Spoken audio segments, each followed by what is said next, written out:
Diop Mission Massaer coordinateur mouvement Sénégal Action bi nga xam ne mooy xeex Sénégal Action bi nga xam ne mooy xeex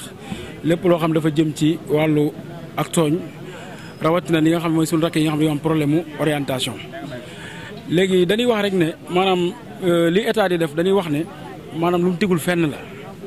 li tax lu mu tegul fenn la mooy mënuñu am ay sénégalais yoo xam ne dañoo nekk ay sénégalais de part entière bokk ci réew mi def ci liñ ci war a def yëpp am seen baccalauréat parce que bac bi bu ñu fàtte ne 53000 ay poussières ñoom ñoo amoon bac bi jàll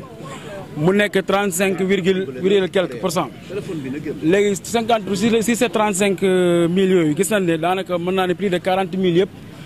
ñu ngi ci biti ci ngelaw li di nooy ngelaw te loolu xam na ne jaaduwul parce que ki am bac wax dëgg yàlla bu amee bac li muy njëkk a xaar mooy nañ ko orienté ci bu mu gën a gaawe léegi nag def nañ benn Touba mu mel ne kenn dégguñu léegi nag ñu ne nañ ko defaat Thiès parce que ku ne xam ne Thiès dëkku bañ la dëkku jéeri joor ndeel la dëkku lat joor la dëkku feneen ak keneen ak keneen la kon c'est-à-dire dañuy wax ne état bi mënta am benn lay bu mu wax bu tax orienté wul xale yi li tax mooy bu yàggul dem na France président de la République ci boppam dem jëli fa 7 et quelques milliards 7000 et quelques milliards yoo xam ne bi mu ko jëlee da wax ne la ma doon sàkku kat dañ maa jox lu ko ëpp waaye damay laaj ba xam waaye ku jigéen koy laaj dépense léegi maanaam di laaj 1000 francs wala di laaj 5000 francs bokk ñu jox la 100000 francs waa léegi nag xanaa nag kër gi war a ñoo lekk ba suur même bu ko àndaalewul même bu ko am na lu mu ci yor parce que bërki déema dégg nañ mu ne 5% yi ñëw na dégg nañ ministre de la finance mu wax ko eh bien sur le terrain mooy plan A la nekk ba léegi nii plan A bi mooy alerte la nekk ba léegi nii alerte nañ Touba alerte nañ Thiès dinañ alerte Kaolack balaa yàgg dinañ alerte Dakar léegi nag bu fekkee nag ñoom taxawun maanaam pour di respecter loolu des na jàll à la vitesse supérieure mais nag war nañoo tal ndax li tax mooy ñun ñoo leen di votel parce que bu fekkee relève nouveau bachelier tey fii laa koy wax fii ci Thiès waxantuwuma benn nouveau bachelier ak baayam ak yaayam ak najaayam ak tantam ak maamam ak ku mën di xam du leen votel boobu na leen nañ ñëpp ba mën ko dégg bu ñu bëggee mu gaaw bu ñu bëggee ak élection yi jaar yoon maanaam nañu jël nouveau bachelier ñu dimbali leen jàppale leen ba may waxoon doon war ne waxuma ñi fi nekk waxuma opposition bi dama ne bu ñu bëggee élection am fi laa wax élection yi leer moo xam opposition moo xam pouvoir la il faut que nouveau bachelier yi ñu orienté leen parce que bu leen orienté élection du fi am loolu la leer ñëpp beneen bi mooy il faut que ñu xam ne bu ñu jógee ci lii danañ paralyser enseignement supérieur yëpp public ak lépp moo xam ne tàmbalee première année ba doctorat lépp dinañ ko paralyser moo xam Thiès la université bu Thiès la moo xam université bu Dakar la moo xam université bu Bambey la moo xam université bu Ziguinchor la moo xam fu mu mën di doon dinañ dem ñu paralyser système enseignement supérieur bi nekk foofu parce que ñëpp ay sénégalais lan kenn gën a nekk sénégalais que keneen ñuy wax ne ñoom seen doom yi bu fekkoon ñu ngi fii rek la nañ situation yi ba léegi nii mais seen doom yi xam na ne nekkuñu fi ñu ngi woon xalif généraux yi ñu ngi leen di woo bu baax parce que ci lan bokk dees na fa dem tamit wax leen ko situation yi ni mu dañuy alerté rek ba léegi mais dees na dem wax leen ko plan B bi buñ ci paree plan B bi wax naa leen ko mooy dees na paralyser système enseignement public yëpp ba ñëpp xam ne sénégalais lan bi ci topp mooy bu amul plan C bi mooy élection du fi am bu ñu orienté wul xale yi élection du fi am parce que ñii ñooy dem ci urne yi dem votel ko ak ku mën di doon moo xam ku fi nekk la moo xam keneen kuy ñëwaat la mouvement bi deful politique mouvement bi li muy xeex mooy l'injustice lay xeex ak l'oppression c'est-à-dire loolu lay xeex quoi maximum possible pour def chaque jour képp ku tooñ mu mën laa xeexal parce que bu ñu fàtte taxawal nañ ko maanaam le premier bi jàll nga xam ne mooy le 1er janvier ci Touba bi ñuy kaasal bi ñu defee première alerte bi ci Touba boobu lañ ko taxawal fekk la ko jiitu sax turu mouvement bi amul woon waaye booba kaasoon nañ ba ñi nga xam ne leen bëggoon yóbbu UGB ñu kaasal leen ba ñu yóbbu leen département dara kon c'est-à-dire ñun Sénégal Action dañoo bëgg Sénégal yëpp nekk en action képp ku fi tooñ ñu taxawal ni la war a taxawoo nouveau bachelier ci la nekk nag le fekk defuñu nouveau bachelier orienté wu leen duñ leen may jàmm waaw non d'accord mais xam nga loolu yëggaguñ ca li nekk ñun mooy maanaam suñu maanaam bii nu mu tuddati objectif pédagogique bi la nekk nii pour atteindre ko mooy ci wàllu suñu rakk yi nga xam ne dañoo am problème parce que bala nga ne naam da nga fay nekk xëy na loolu c'est politique ñun xëy na ñun duggaguñ ci loolu nekkuñu ci loolu mais li tax ñu koy wax mooy parce que ñun mënuñoo nekk fii xale yi nekk fi maanaam ñuy wax waxi politique koo gis mi ngi naan parrainage mais damay laaj ba xam parrainage ak yooyu yëpp ñan ñooy parrainé jeunesse bi ñooy parrainé c'est-à-dire ñooy yóbbu fu nit dem jeunesse bi moom la fay yóbbu kon c'est-à-dire le discours bi may lancé mooy que ça soit l'opposition que ça soit le pouvoir ñoom ñëpp dañoo war a yittewoo affaire xale yi parce que gis nañ même bu opposition bi amu ci kenn koo xamante da ngay taxaw naan affaire orientation booy fu mu toll ñoom ñëpp affaire parrainage rek la ñuy wax. kon suñu discours ñun jëmale wuñ ko rek ci ñi fi nekk mais dañoo wax ñëpp ñu teewoo affaire xale yi parce que loolu farata la joo xamante ne ça ne se négocie pas. il faut que ça soit clair. kenn du ko négocier parce que ku ne xam na ne ku lire article 8 ci constitution ak article 10 da nga xamante ne liberté jàng loolu dañ ko régir. amul lenn loo xam dañ koy négocier wala nit dafa war a ñëw ñu di ko ñaan. kon loolu nan xamal ñëpp ne bu fekkee orienté wul xale yi dañ ko wax fii mu leer fii ci Thiès. ndax dafa am lu nu metti li nu metti moo tax ñu dajale mbooloo mi di ko kaas gannaaw ba nu jaaree mbooleem fi nu war a jaar. waaye gis nañ ay fakkatal yoo xamante ne fakkatal nañ ko ci yu bari. lu metti mooy dañoo jàng 9 ans ñu am bac ñu war ñoo orienté wuñu ñu bàyyi ñu seetaan ñu taxaw ñii bu ñu xëyee ñu ngi tëdd seen i kër ba heure bii nii. te yaakaar naa ni ñun nouveau bachelier arabe yi jox cër gi nu war a jox cër dañu koo joxul ndax buñ nu joxoon cër duñu bàyyi ñu jàng 9 ans toog ba heure bi orienté wuñtu loolu bu fekkente ne bi tamit état dafa am problème nu mu nu orienté na wut yeneen pexe. mooy lan na fexe université yi nga xamante ni maa ngi fi lu ci mel ni Pire yeneen ak yeneen mu reconnaître ko di ci orienté nouveau bachelier yi bu mënul loolu itamit mu ubbil ñu ginnaaw loolu bu ko mënul mu ubbil ñu beneen université boo xamante ni pour arabisants yi la ñun rek mu ubbil ñu université loolu itamit yooyu yëpp nekk na yoo xamante ni dañ koo bëgg ndax dañoo war a jox ci cër ci réew mi ñun nouveau bachelier yi nag yi nga xamante ne ñun Thiès takku nan bu fekkente ni bi état jugul ngir defal ñu li nu bëgg ñun daanu jaar ci weneen yoon boo xamante ni mooy gën a métti yoon wi nga xamante ni moom lañ jaar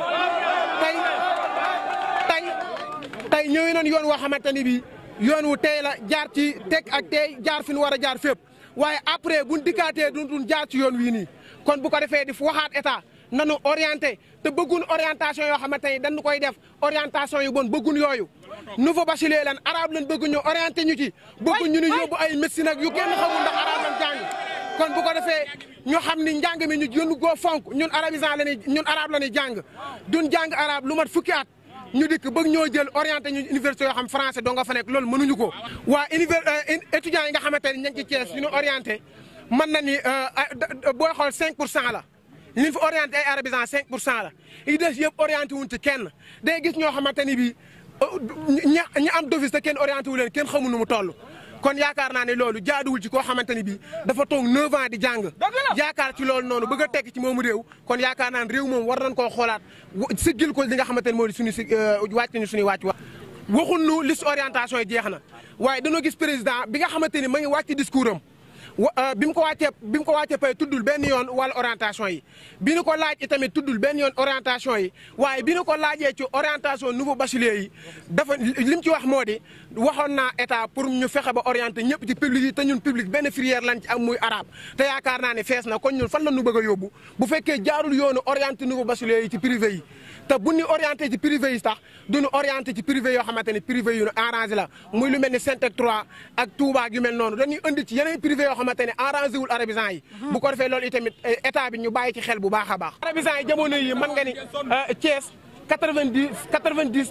90 nouveaux bacheliers ñoo fi génne ñoo amoon d'office